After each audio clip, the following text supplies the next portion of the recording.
নমস্কাৰ মৰমৰ ছাত্ৰ ছাত্ৰীসকল, আজি আমি 10মান শ্ৰেণীৰ ছাত্ৰ ছাত্ৰীৰ অসমীয়া বিভাগৰ পাঠ্যপুথিৰ অন্তৰ্গত কানাইৰ চাকৰি নামৰ যিটো কবিতা আছে সেই কবিতাটোৰ বিষয়ে আমি থুলমূলকৈ আলোচনা কৰিম। আশা কৰিছোঁ তোমালোকে গুৰুত্ব দিব। কানাইৰ চাকৰি নামৰ কবিতাটোৰ কবি শ্ৰীধৰ কুণ্ডলীয়ে খুব সুন্দৰভাৱে শিশু কৃষ্ণৰ শৈশৱকালৰ এটি চানেকি দাঙি ধৰিবলৈ সক্ষম হৈছে। আৰু এই কবিতাটোৰ মূল ভাৰ্য হিচাপে উল্লেখ কৰিব পাৰি যে এদিনাখন শিশু কৃষ্ণই যেতিয়া শুই আছিলে, শুই থকা অৱস্থাত তেওঁৰ লগৰীয়া বন্ধুসকলে তেওঁক জগাবলৈ চেষ্টা কৰিছিলে। আৰু জগাবলৈ চেষ্টা কৰোঁতে তেতিয়া শিশু কৃষ্ণ আৰু যশোদাৰ মাজত যি কথোপকথন হৈছিলে সেই কথোপকথনখিনিৰ কথা খুব সুন্দৰভাৱে কবিয়ে উল্লেখ কৰিছে। কবি শ্ৰীধৰ কুণ্ডলীদেৱৰ ঘাইকৈ কাণখোৱা আৰু ঘুনুচাকিত নামৰ দুখন পুথি, এই দুখন পুথিৰ জৰিয়তে কবিয়ে জনপ্ৰিয়তা অৰ্জন কৰিবলৈ সক্ষম হৈছে। আৰু শংকৰদেৱৰ পৰৱৰ্তী যুগৰ কবি হিচাপে শ্ৰীধৰ কুণ্ডলীৰ যথেষ্ট সুনাম আছে। আৰু এই শ্ৰীধৰ কুণ্ডলীদেৱে কানাইৰ চাকৰি নামৰ কবিতাটোত সেই শিশু কৃষ্ণৰ আৰু মাকৰ মাজত যি কথোপকথন হৈছে সেই কথোপকথনৰ কথাখিনি আমি কবিতাটোৰ জৰিয়তে কৰিব পাৰিম। কবিতাটোৰ মূল কথা হিচাপত একদিনাপতি ভকত কবৎসল কৃপাময় দেৱ কৰি ৰজনী প্ৰভাতে পুতিয়া আচন্ত মিছা অপমান কৰি। যে এদিনাখন শিশু কৃষ্ণই তেওঁ মিছাকৈ কি কৰি আছিলে, তেওঁ দেৰিলৈকে শুই আছিলে। আৰু সেই শুই থকা অৱস্থাত তেতিয়া শিশু কৃষ্ণই মাকৰ যিটো মনোভাৱ বা শিশু কৃষ্ণই তেওঁ নিজৰ চাতুৰিৰে তেওঁ মাকৰ পৰা কিছুমান ভূমি আদায় কৰিবলৈ সক্ষম হৈছিলে। সেই সময়তো গোপশিশুজত আহিবলৈ যকো ডাক, খেৰি খেলাই বাক লাগয় সুন্দৰী সত্ৰৰে কৃষ্ণক ডাক। সেই সময়ত যিমানবিলাক শিশু আছিলে এই সকলোবিলাক শিশুৱে এতিয়া কৃষ্ণক আহি পেলাই মাতিবলৈ ধৰিলে। শুনিয়াত এখন নন্দৰ ধৰিণী কৃষ্ণক ডাকিব লুইদা, এক নিৰ্যাকৰ শিখৰ ভাগৰ আদিত্য উদয়। তেতিয়া সেই সময়ত কৃষ্ণ যেতিয়া শুই আছিলে তেতিয়া নন্দৰ ধৰিণী অৰ্থাৎ নন্দৰ পত্নী যশোদাই কি কৰিছিলে, কৃষ্ণক ডাকিব লুইদা, কৃষ্ণক মাতিবলৈ ধৰিলে।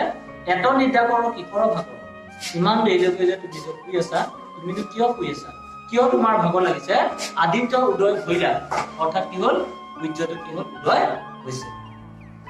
উঠিয়া কৃষ্ণ হাৰলি গোপাই ৰূপতাপতে যে মনে, উঠিও কৃষ্ণক অনুগ্ৰহ কৰি কৈছে যে সেই কৃষ্ণ তুমি উঠা, হাৰলি গোপাই হেৰা গোপাই ৰূপ তাপ তেজী মনে, ৰূপ মানে খং, তাপ মানে কোট, তেজী মনে মনৰ পৰা সেইখিনি আঁতৰক। খেৰি পোহাইলৰ ৰজনী উঠা যদুমণি, পোহাইলৰ পুৱালে, ৰজনী ৰাতিপুৱালে, উঠা যদুমণি অৰ্থাৎ কৃষ্ণক জগাইছে যে উঠা যদুমণি বুলি ডাকে শিশু গণে। আৰু এনেকৈ শিশুসকলক কি কৰিলে, মাতিবলৈ ধৰিলে যে হে কৃষ্ণ তুমি কিয় চুপ ভাগৰ কৰিছা, এই বুলি কৈ কৃষ্ণ যশোদাই জগাবলৈ ধৰিলে।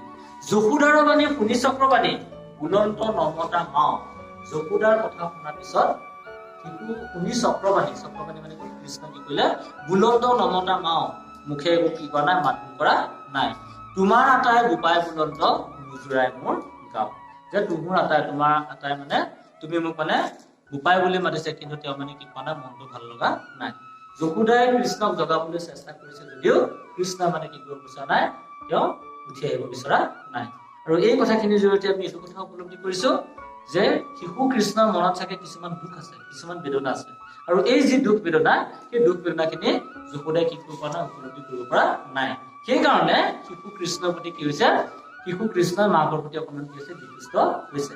আমি যদি এই কথাটো যদি উপলব্ধি কৰো তেতিয়া আমি দেখিবলৈ পাম যে যদি পিতৃ মাতৃসকলে নিজৰ সন্তানৰ প্ৰতি যিটো মৰম বা সন্তানৰ যিখিনি অভাৱ অভিযোগ বা সন্তানৰ প্ৰতি থকা যিখিনি দায়িত্ব আৰু কৰ্তব্য সম্পন্ন যদি নকৰে, তেতিয়াহ'লে কেতিয়াবা শিশুসকল বিদ্ৰোহী মনোভাৱৰ পৰা দেখিবলৈ পোৱা যায়।